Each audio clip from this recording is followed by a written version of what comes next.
હું ધર્મેશ ભંડેરી, પ્રમુખ આમ આદમી પાર્ટી સુરત શહેર।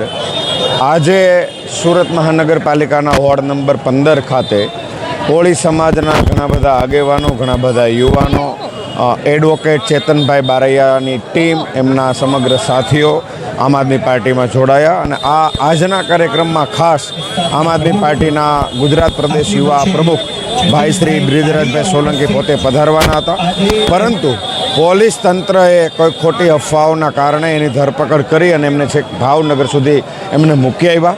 ભારતીય જનતા પાર્ટીનો આ ડર છે કે આમ આદમી પાર્ટીના નેતાઓ સુરત સુધી આવે નહીં।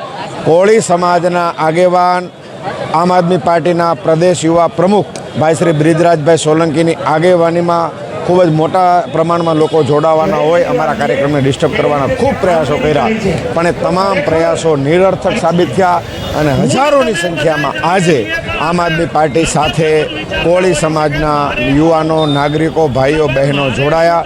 એ તમામનું આમ આદમી પાર્ટી પરિવારમાં હું હાર્દિક સ્વાગત કરું છું।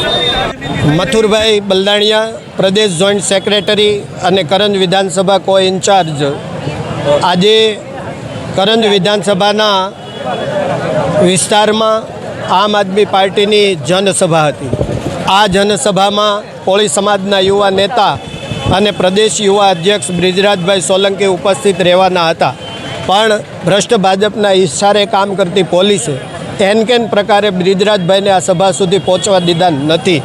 તેમ છતાં આજે પ્રદેશ મહામંત્રી રાકેશભાઈ હિરપરા, ધર્મેશભાઈ ભંડેરી શહેર પ્રમુખ, લોકસભાના ઇન્ચાર્જ રજનીભાઈ વાઘાણી, પાયલબેન સાકરિયા અને અમારા કરંજ વિધાનસભાના સૌ હોદ્દેદાર સાથીઓની મહેનત અને કોળી સમાજના સહયોગથી આજે જંગી સભા થઈ।